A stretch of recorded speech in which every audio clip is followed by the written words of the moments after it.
पक्षप्रवेश झालाय आपल्या पक्षामध्ये अर्जुनजी यांचा, त्यांच्या येण्याने पक्षाला किती मोठ्या प्रमाणावर फायदा होईल, विशेषतः विदर्भ किंवा मुंबईतला हा जो दक्षिण मुंबई परिसर आहे? आपल्याला माहीत आहे, शिक्षण क्षेत्रामध्ये अतिशय मोठं काम असलेले शिक्षण महर्षी स्वर्गीय दत्तात्रय मेघे यांचे चिरंजीव अर्जुनजी मेघे यांचा या ठिकाणी प्रवेश झाल्यामुळे निश्चितपणे एक विदर्भातलं मोठं नाव आदरणीय वसंतराव नाईकांपासून ते आदरणीय पवार साहेबांच्यापर्यंत राजकीय क्षेत्रामध्ये, सामाजिक क्षेत्रामध्ये आणि विशेष करून शैक्षणिक क्षेत्रामध्ये एक उत्तुंग स्वरूपाचं काम केलेलं जे घराणं आहे, त्या घराण्याचा पुढचा पिढीतले एक युवा नेतृत्व आज त्या ठिकाणी आमच्या पक्षाच्या राष्ट्रीय अध्यक्षा, राज्याचे उपमुख्यमंत्री सुनेत्रावहिनी पवार आणि युवा नेते खासदार पारदादा पवार आणि आमचे पक्षाचे अध्यक्ष खासदार सुनीलजी तटकरे साहेब यांच्या नेतृत्वावर विश्वास ठेवून त्यांनी आज या ठिकाणी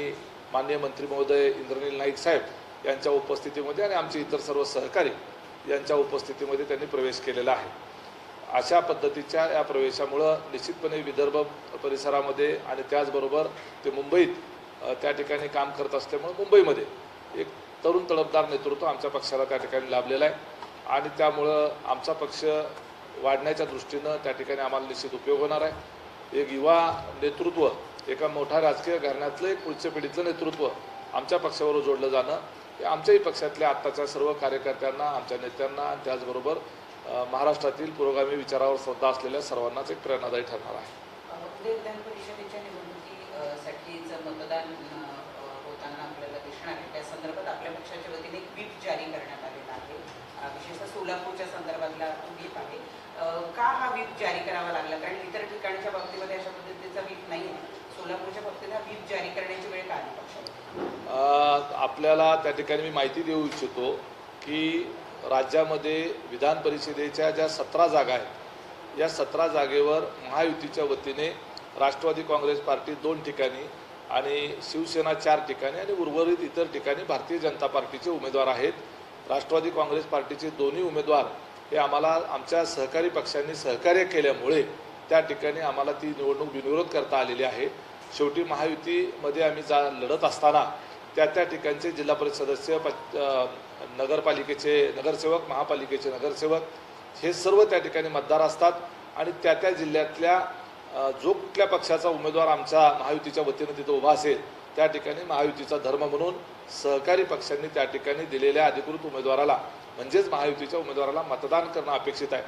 शेवटी ते आमच्या पक्षाच्या चिन्हावर निवडून आलेले असल्यामुळं त्यांना त्या ठिकाणी पक्षाचा आदेश त्या ठिकाणी देणं हा एक नियत प्रक्रियेचा भाग आहे आणि पक्षाचा ज्यावेळेला व्हीप आहे तो काढण्याच्या सूचना आम्हाला प्रदेश कार्यालयाकडूनच त्या ठिकाणी आहेत आणि अशा पद्धतीचा व्हीप ज्या जिल्ह्यामध्ये या निवडणुका त्या ठिकाणी पार पडत आहेत त्या पक्षाच्या प्रमुखांनी काढलेला आहे. आपण फक्त सोलापूरच्या व्हीपच्या संदर्भामध्ये बातमी दाखवली, परंतु सगळीकडे अशा पद्धतीचा व्हीप जो आहे तो त्या ठिकाणी काढण्यात आलेला आहे. अजून एक आपला प्रश्न असा होता की व्हीप काढण्याचा अधिकार जिल्हाध्यक्षांना असतो का? तर त्या ठिकाणी ज्या वेळेला जिल्हा परिषदेची ज्या वेळेला निवडून आलेल्या सदस्यांची पक्ष स्थापना गट नोंदणी ज्या वेळेला होत असते किंवा त्या स्थानिक स्वराज्य संस्थेच्या निवडून आलेल्या सदस्याची गट नोंदणी जिल्हाधिकाऱ्याकडे ज्या वेळेला होत असते त्यावेळेला त्या गटाची एक घटना असते आणि त्या घटनेमध्ये व्हीपचा अधिकार कुणाला हे त्या घटनेमध्ये नमूद केलेलं असतं. सोलापूरच्या बाबतीमध्ये तो अधिकार हा पक्षाच्या जिल्हाध्यक्षांना देण्यात आलेला आहे आणि म्हणून करता तो व्हीप जो आहे तो जिल्हाध्यक्षाच्या सहीनं त्या ठिकाणी काढण्यात त्या ठिकाणी आलेला आहे. गेल्या आठवड्यात एक बैठक झाली होती भाजपच्या प्रदेशाध्यक्षांची सोलापूरमध्ये. तिथं शरद पवार एनसीपी पक्षाचे 3 आमदार हे सुद्धा त्या बैठकीला आल्याचं बघायला मिळत आहे. त्यामुळे ऑपरेशन जे आहे शरद पवार राष्ट्रवादी पक्षाचं सुद्धा होईल की काय अशी चर्चा रंगली.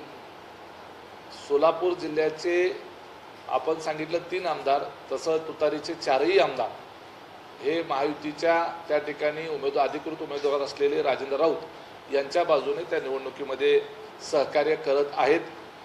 पवार साहेबांनी बोलवलेल्या बैठकीला आपण पाहिलं की काही वेळेला ते आमदार अनुपस्थित देखील राहतात.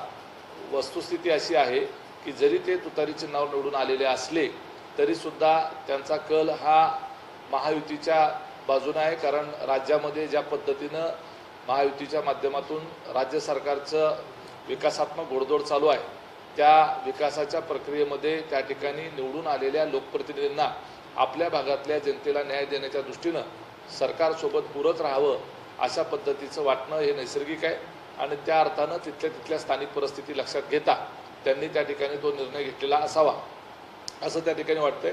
शेवटी आमदार हे काही स्वतः या स्थानिक स्वराज्य संस्थेचे मतदार नसतात. त्यांच्या भागामध्ये त्यांनी निवडून आलेले सदस्य हे त्या ठिकाणी मतदार असतात आणि त्यांनी ती भूमिका घेतलेली आहे. तर त्याच्या संदर्भात आणखी काही विचारायचं असेल तर आपण आमदारांना विचारलं पाहिजे. परंतु जसं राज्यामध्ये आणि केंद्रामध्ये चर्चा आहे की ऑपरेशन टायगर सुरू आहे, तसंच मग ऑपरेशन घड्याळ असं काही सुरू झालेलं आहे का? तुम्ही संकेत देताय का त्याचे? कुठलंही ऑपरेशन जे आहे त्याची जाहिरात करून करायचं नसतं. ऑपरेशन हे बंद खोलीमध्ये त्या ठिकाणी ऑपरेशन थिएटरमध्ये होतं. त्यामुळं ते झाल्यानंतर आणि सक्सेस झाल्यानंतर बाहेर आल्यानंतर आनंदाची बातमी द्यायची असते. तर आम्ही त्या ठिकाणी जर काही तसं असेल तर ते नक्की आपल्याला त्या ठिकाणी ऑपरेशन झाल्यावर कळेल. एकूण आता जी परिस्थिती आहे, आजचा दिवस गेले 2 दिवस आता त्यांना ऑपरेशन टायगरची चर्चा सुरू आहे. उपमुख्यमंत्री एकनाथ शिंदे दिल्लीत सुद्धा गेलेले आहेत. त्या अनुषंगानं खूप आरोप प्रत्यारोप केले जात आहेत. आजच्या पत्रकार परिषदेमध्ये तर संजय राऊत यांनी चक्क खासदारांना शिव्या दिल्याचं सुद्धा बघायला मिळालेलं. एकूण हे ज्या पद्धतीनं हे सगळं ऑपरेशन राबवलं जात आहे, मोठ्या प्रमाणावर पैशाचे व्यवहार झाले असा आरोप पुन्हा एकदा संजय राऊतांनी केले. संजय राऊत यांना त्यांचे किंवा त्यांच्या पक्षाला त्यांचे खासदार त्यांचे आमदार सांभाळता येत नाहीत हा दोष ते कधी स्वतःकडे घेत नाहीत. आणि जवळपास 20 ते 22 लाख मतदारांच्या मधून निवडून आलेला खासदार हा जर अशा पद्धतीनं पैशावर विकल्या जाण्याचं कॅरेक्टर असतं तर एवढ्या लोकांनी त्यांच्यावर विश्वास ठेवला नसता. आणि अशा पद्धतीनं आरोप करणं, मोहगम आरोप करणं सोपं असतं. या संदर्भातला संजय राऊत यांच्याकडे कुठला पुरावा आहे का? संजय राऊत जे बोलतात ते कधीही कुठल्याही पुराव्याच्या शिवाय बोलतात. आपणही त्यांना ते दाखवता म्हणून ते अजून बोलत राहतात आणि एकदा ते असे पुराव्याशिवाय बोलत राहतात, तुम्ही सातत्यानं दाखवत राहता म्हणून आणखी त्यांना चेव येतो आणि ते बोलत राहतात. त्या ठिकाणी ऑपरेशन टायगर याच्या संदर्भामध्ये आम्ही काही भाष्य करणं उचित नाही, कारण आमचा पक्ष जो आहे तो वेगळा आहे, शिवसेना वेगळा आहे, आमचा सहकारी पक्ष आहे. परंतु त्या ठिकाणी निवडून आलेल्या लोकप्रतिनिधींना त्यांच्या मतदारसंघामध्ये निश्चितपणे जनतेला उत्तरदायी राहावं लागतं आणि जनतेला उत्तरदायी राहत असताना जर त्यांना ते न्याय देऊ शकले नाही तर त्यांना मतदान केलेल्या मतदारांचा भविष्यकाळामध्ये भ्रमनिरास होऊ शकतो. त्या भावनेतून काही खासदारांनी किंवा इतर काही लोकप्रतिनिधींनी काही निर्णय घेतला असेल तर आपल्याला त्या संदर्भामध्ये त्या ठिकाणी तपशिलामध्ये माहिती घ्यावी लागेल. भाऊ, मागील काही महिन्यापासून राष्ट्रवादीचं युवक आणि महिला प्रदेशाध्यक्ष रिक्त आहे. सध्या ही पदं भरण्यावर राष्ट्रवादी हालचाली सुरू असल्याचे समजते. तर केव्हापर्यंत ही पदं भरणार? या संदर्भातला निर्णय घेण्याचा अधिकार राज्य स्तरावरचा माननीय प्रदेशाध्यक्ष खासदार सुनीलजी तटकरे साहेब यांचा आहे. ते त्या ठिकाणी योग्य वेळी या बाबतीमध्ये आपल्याला तो निर्णय जो आहे तो जाहीर करतील आणि राष्ट्रीय अध्यक्षा सुनेत्राबाई पवार यांच्या सूचनेनुसार त्या ठिकाणी किंवा त्यांच्या मार्गदर्शनानुसार हा निर्णय लवकरात लवकर होईल. Like, share, and subscribe. Test Tech News. Stay tuned for the latest updates.